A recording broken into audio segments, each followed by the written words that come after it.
Here's the truth about writing a great essay. It's not about brilliant ideas. It's about one clear sentence that holds everything together. That sentence is your thesis. And most people get it wrong. But there's a formula for this. By the end of this video, you'll know exactly what separates a weak thesis from a powerful one, how to test yours before you turn it in, and a blueprint you can copy every single time. This is simpler than it sounds. Let's get into it.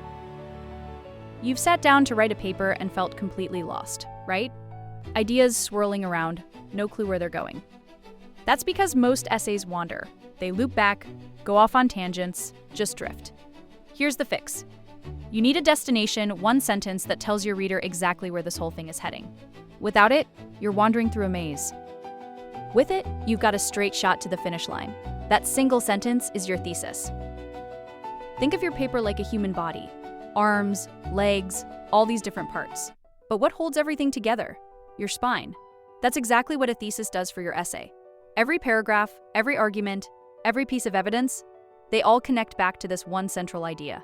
If a paragraph doesn't attach to that spine, it doesn't belong. Simple as that. And here's the tricky part. Your thesis isn't just a topic. It's a claim. Something someone could actually disagree with. That's what gives your writing direction. Here's a formula you can actually use. Every solid thesis has 3 parts. First, a specific topic. Not just technology, but something narrow you can tackle. Second, a debatable claim about that topic. Third, a hint at your evidence, your reasons why. Watch this. Technology, too broad. Technology has decreased our sense of connection. Now that's a claim. Add your reasoning and you've got a real thesis. Topic, claim, evidence. That's the formula. Lock it in. Not all thesis statements are equal. There's a 7-point checklist you can run yours through. Can someone argue against it? Is it narrow enough to prove in your page limit? Does it make 1 clear point, not 5? Is it backed by evidence you can actually find? Does it sound confident? Does it say something beyond the obvious? And finally, this is the big one. Does it matter? That last question separates good papers from forgettable ones. If your reader shrugs and says, "So what?" you've got more work to do.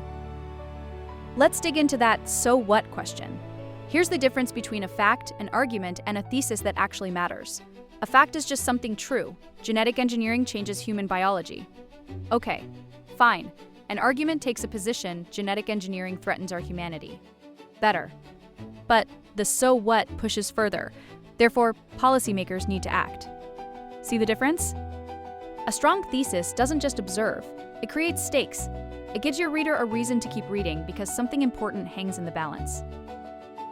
Now let's talk about what goes wrong. I see 3 thesis killers over and over. First, the question disguised as a thesis.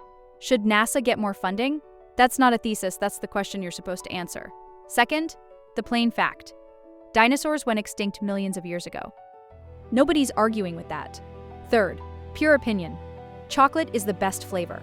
You can't back that up with evidence. A real thesis sits in the sweet spot, debatable but provable. If yours fits one of these 3 failures, it needs surgery. Even if you avoid the obvious mistakes, there are subtler traps. I call them the sky is blue fallacy and the shopping list fallacy.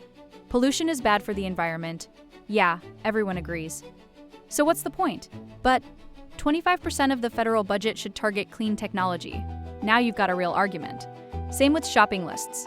Saying commercials are offensive and use tactics and sell stuff? That's a pile of observations. You need one controlling idea.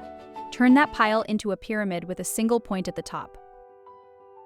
Here's something that trips people up. You can't just start with a thesis. You have to start with a question. Think of it like a funnel. At the top, you've got this huge, broad topic. Sugar consumption. Way too big.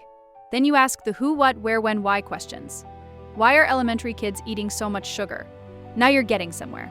Keep narrowing until you hit the real question, what policy should schools use to cut sugar intake?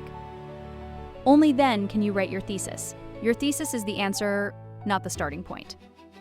This might relax you. Your first thesis doesn't have to be perfect. In fact, it won't be. What you write early on is called a working thesis. It's scaffolding, not the final building. Its only job is to give your research a direction. As you dig into sources and write your paragraphs, that thesis is going to change, maybe a lot.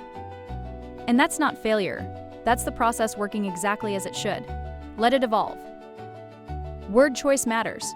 Certain phrases instantly weaken your thesis. I believe that. Cut it. Your name's on the paper, we know you believe it. This paper will show. That's announcing what you're about to do instead of doing it.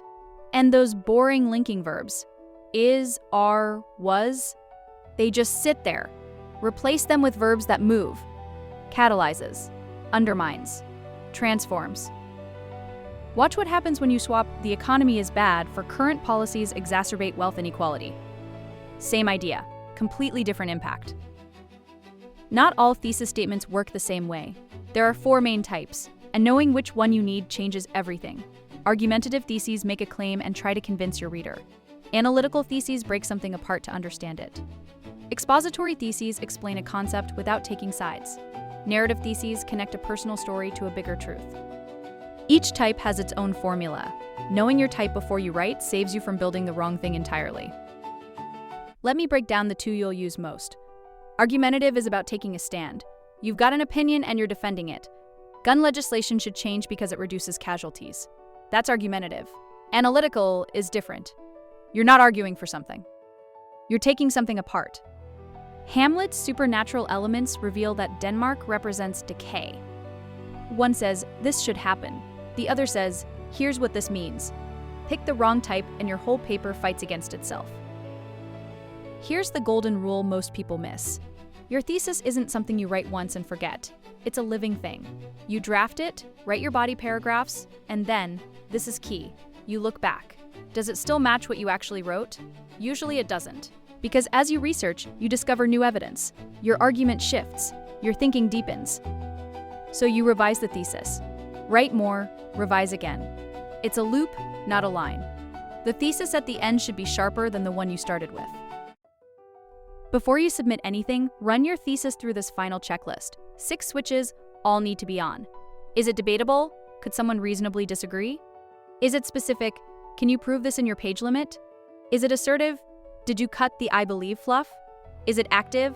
Strong verbs? Is it significant? Does it answer the "so what"? And is it aligned? Does it match what your paper actually says? If any switch is off, you've got work to do. Let me leave you with a model you can copy. Watch how this thesis works. It starts with a concession, while television can be educational, acknowledging the other side up front. Then it makes a clear claim with an action verb. Parents should regulate viewing. Then it gives you a roadmap of 3 specific reasons. Not intellectually stimulating, prevents social interaction, disrupts sleep. 1 sentence. Concession, claim, roadmap. That's the blueprint. Now you know what to aim for. Go write something worth reading. I'll see you in the next one.